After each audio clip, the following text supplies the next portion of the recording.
नमस्ते, चेतना रेडियो पर मैं डॉक्टर मीनाक्षी। आज हम शिशु के स्तनपान के बारे में चर्चा करेंगे। देखिए, जो ब्रेस्ट मिल्क होता है वो यूँ समझिए सर्वोत्तम आहार होता है बच्चे के लिए, अमृत होता है। और जन्म के तुरंत बाद आधे घंटे 1 घंटे पश्चात तुरंत ब्रेस्ट फीडिंग या स्तनपान शुरू कर देना चाहिए। और 6 माह तक बच्चे को केवल ब्रेस्ट मिल्क पर या माँ के दूध पर ही रखना चाहिए। माँ का दूध बच्चे के लिए सर्वोत्तम आहार है। ये बच्चे को इंटेलिजेंट बनाता है, बच्चे को स्वस्थ रखता है और जितना लंबा हो सके कम से कम 2 साल तक यानी 24 माह तक बच्चे को दूध पिलाना चाहिए, माँ का दूध। और 6 माह तक केवल और केवल माँ का दूध ही बच्चे का आहार होना चाहिए। 6 माह के बाद आप उसे हल्की सुपाच्य चीज़ें जिसे वीनिंग कहते हैं दे सकते हैं, जैसे उबला हुआ आलू, दूध, सेरेलैक, बिस्किट को घोल के दूध में, या मैश किया हुआ आलू है, दही है, केला है। थोड़ी थोड़ी चीज़ें जो घर में बनती हैं वो आप 6 माह के बाद बच्चे को दे सकते हैं। लेकिन माँ का दूध उसे 2 साल तक अवश्य पिलाएं। माँ के दूध पिलाने से माँ को भी फायदा होता है और शिशु का स्वास्थ्य भी बरकरार रहता है।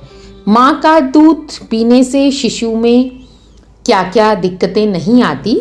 सबसे पहला तो जो माँ का पहला दूध होता है, पानी जैसा, क्लोस्ट्रम जिसे बोलते हैं, वो अवश्य पिलाना चाहिए। ये बच्चे की रोग प्रतिरोधक क्षमता को बढ़ाता है, क्योंकि इसमें इम्यूनोग्लोबुलिन्स होते हैं, प्रोटीन्स होते हैं जो बच्चे की रोग प्रतिरोधक क्षमता को बढ़ाते हैं। उसके अलावा बच्चे में डायरिया या कहते हैं दस्त लगना, बच्चे की आंत या पाचन संबंधी कोई समस्याएं नहीं होती। बच्चा इंटेलिजेंट बनता है, बच्चा स्वस्थ बनता है, बच्चे का वजन बढ़ता है। और जो श्वास संबंधी बीमारियां होती हैं, अस्थमा, एलर्जी, वो भी नहीं होती। और बच्चे को जब दूध पिलाते हैं तो उसके कान में इन्फेक्शन भी नहीं होता और बच्चा हर प्रकार के रोग से बचता है, मजबूत, सुदृढ़, स्वस्थ, सुंदर बनता है। माँ को क्या क्या फ़ायदा होता है? देखिए, माँ जब दूध पिलाती है, बच्चे को अपने क्लोज कॉन्टैक्ट में रखती है, तो ये एक हार्मोन्स का जुड़ाव होता है, एक रिश्ता होता है जिसमें माँ और बच्चे के बीच में बॉन्डिंग बढ़ती है। आपस में उनका अपनत्व, जो माँ और शिशु का रिश्ता है, उसको मजबूती मिलती है। और जो डिलीवरी के जस्ट बाद का टाइम होता है, परप्यूरियम, उसमें बच्चेदानी सिकुड़कर अपनी जगह पर जाती है, जिसे इन्वोल्यूशन कहते हैं। और जो यूट्राइन ब्लीडिंग होती है वो भी कम होती है। इन्वोल्यूशन का प्रोसेस जो होता है वो ब्रेस्ट फीडिंग से ज़्यादा तेज़ी से और अच्छे से होता है और यूट्राइन ब्लीडिंग कम होती है। माँ की कैलोरीज बर्न होती हैं, तो माँ का जो शरीर है वो प्रसव से पहले जो था, उससे प्रेगनेंसी से पहले, गर्भावस्था से पहले जो था, उसे उसी शेप में आ जाता है, उसमें सहायता मिलती है।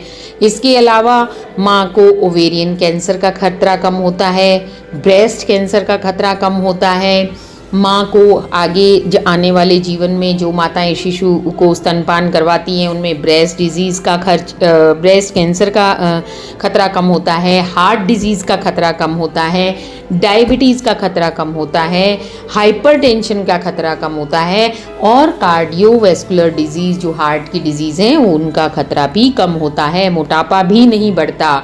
तो इतने सारे फ़ायदे माँ को होते हैं और शिशु को होते हैं।